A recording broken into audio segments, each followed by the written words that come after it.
Postmortem. ये कहानी 35 साल के राजीव की है।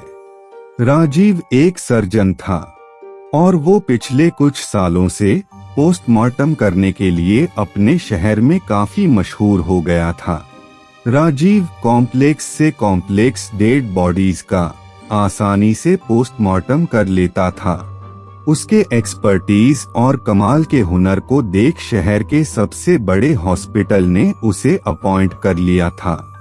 राजीव को वहां काम करते करते करीब महीना भर हो गया था।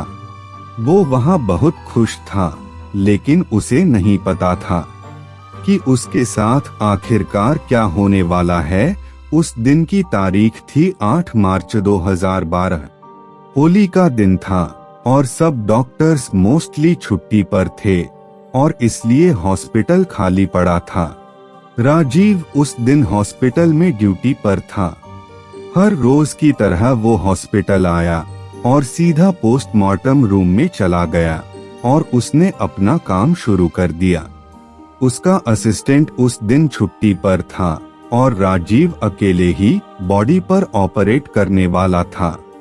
उसके सामने एक लड़की की भयानक बॉडी थी और उस लड़की का चेहरा इतनी बुरी तरह से जख्मी था कि राजीव से भी देखा नहीं जा रहा था।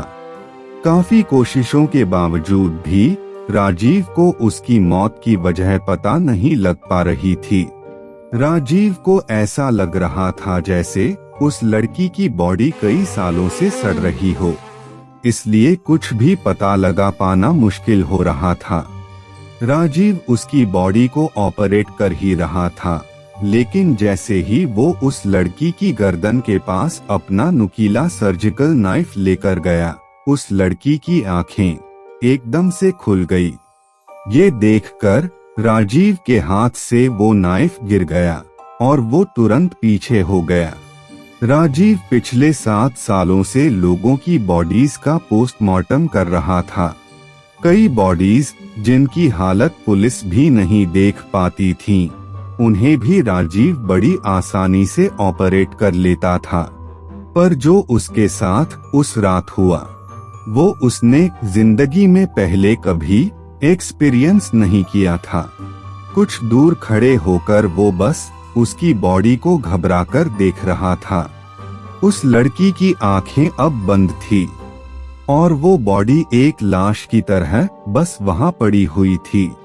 राजीव को लगा कि मरा हुआ इंसान कैसे अपनी आंखें खोल सकता है, तो उसने सोचा कि शायद ये उसका वहम होगा और उसने आगे जाकर फिर से अपना सर्जिकल नाइफ उठा लिया।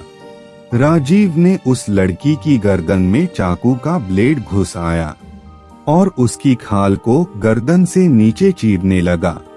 लेकिन ऐसा करते ही उस लड़की की आंखें फिर एक बार खुली और दाईं से बाईं ओर घूमने लगी।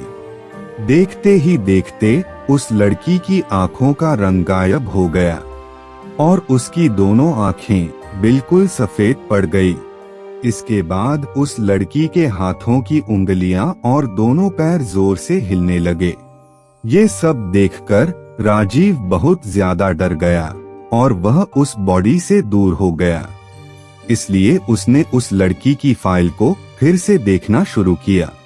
पर जैसे ही राजीव ने फाइल खोलकर उस लड़की का नाम ध्यान से पढ़ा और उसकी तस्वीर देखी, उसके रोंगटे खड़े हो गए और वो फाइल उसके हाथ से मानो उछल के कहीं दूर गिर गई।